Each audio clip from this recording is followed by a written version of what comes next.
What's good, YouTube? Here, Jay here, and today I'm back for another video, and for the first video of What If Wednesdays. But before I get into what If Wednesday is, I just want to tell you guys to make sure you hit the subscribe button and you hit the like button so you will never miss another video. And let's see how many likes we can get on this video. So let's go. So my birthday was a couple days ago, and one of my birthday presents was Marvel's What If. I don't know if you guys can see it correctly.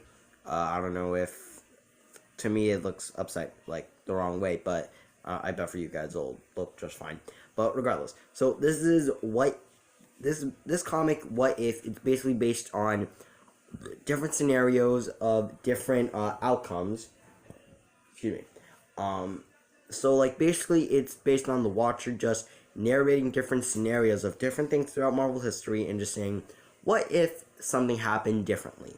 So, there are 12 issues in here. Every Wednesday, I'm going to be going through one issue each. And yeah, so we're going to be starting off with issue 1 today, which is, what if Spider-Man joined the Fantastic Four? So, basically, all the comics either start or end with, I am the Watcher. He basically explains who he is. So, like, since time out of mind, I have observed the rise and fall of civilizations, of worlds, of galaxies, blah, blah, blah. And he always compares our universe, like the main Marvel universe that we read the comics from, to other parallel worlds. So, as he says, what if, for none save a Watcher can truly know what could happen, but for the invisible workings of an incomprehensible fate, for instance. So, basically, he's explaining what would happen if Spider-Man joined the Fantastic Four in an alternate world. So, he basically starts out with explaining what the multiverse is, and, like, worlds split by possibility and all that stuff. And he also explains, like, what happened originally. Like, what happened when he first tried to join the Fantastic Four. Peter wanted to join the Fantastic Four. He fought them. They fought him. He auditioned, and they kicked him out. They kicked him out in the original timeline. Yeah, they kicked him out in the original timeline. So, and the Watcher, he basically says, but for now, instead of mere wistful reflection, Sue Storm acts. So, in this alternate timeline, right before Spider-Man leaves, Sue says, wait. And they all think about it, and it would be good for Spidey to join the Fantastic Four. So, but in order for him to join, he has to reveal secret identity to them. And it's hard for him, but he eventually does it. And the Fantastic Four have a press conference for everyone, revealing who the new member of the Fantastic Four, well, Fantastic Five, is, and it's Spider-Man. And J. Jonah Jameson, he at first has a problem with this, but once he learns that Spider-Man's part of the team, he then takes it and accepts it. So then throughout the comic we see that that the Fantastic Five is fighting Vulture, which is one of Spider-Man's villains, and they end up defeating him, and that's pretty good.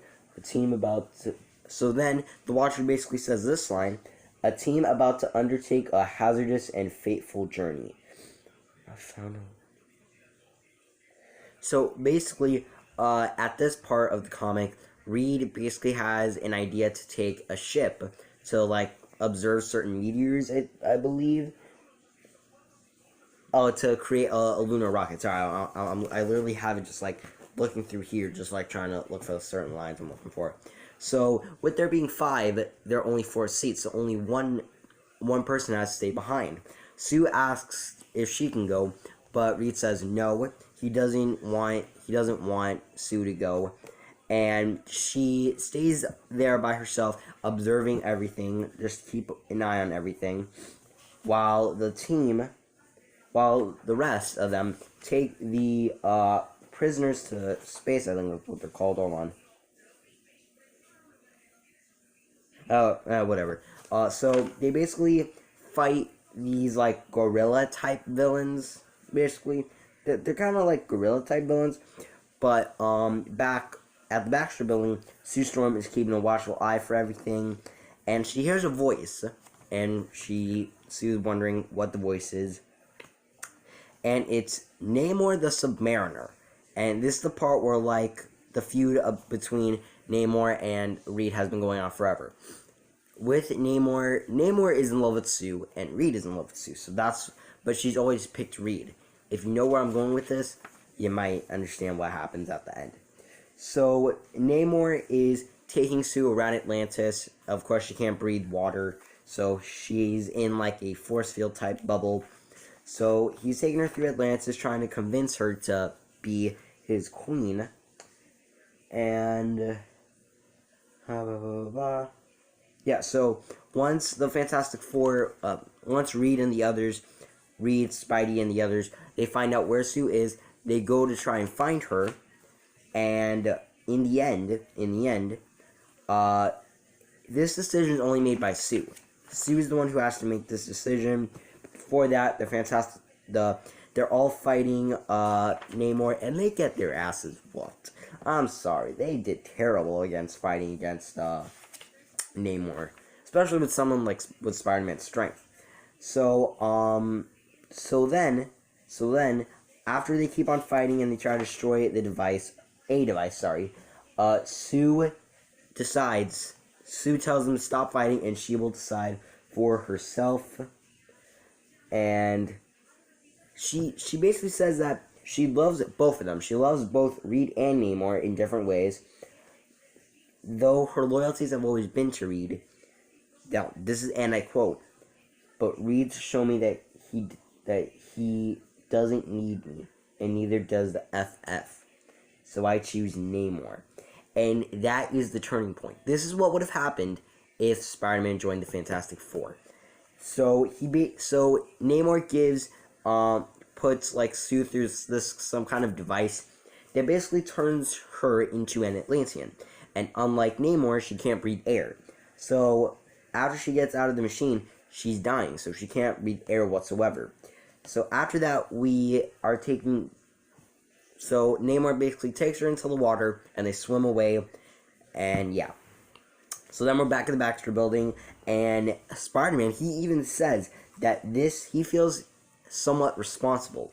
And yes, because the outcome of Spider-Man joining the Fantastic Four is that Sue Storm leaves with Namor. She becomes Namor's, like, wife, I guess. They don't really say what happens with them after this happens, but that's where I'm going off with. And even Johnny says, if you never joined the Fantastic Four, things would probably have worked out exactly the same.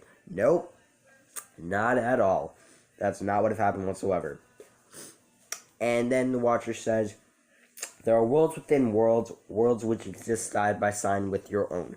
And in each of them, men and women make choices. Choice will affect their own destinies and perhaps that of the universe. I know, for I am the Watcher. So that's basically it. That's basically it for the first comic, the first issue of this entire series, which is, what if Spider-Man joined the Fantastic Four? And the outcome was, Sue Storm joined Namor. So that's basically it. Next week's comic will be, what if the Hulk had Bruce Wayne? I was about to say Bruce Wayne. Oh God, I'm still stuck in Lego Crisis on Infinite Dimensions mode. But what if the Hulk had always had Bruce Banner's brain? So yeah, that's basically it. Issue 2 will be, what if Hulk had Bruce Banner's mind? You will see what the outcome will be in that when next Wednesday comes, because this will be a weekly Wednesday series. Every Wednesday I will be coming out with another what if comic issue thing. And yeah, so I hope you guys like this video. I hope you guys are excited for what will come for what if.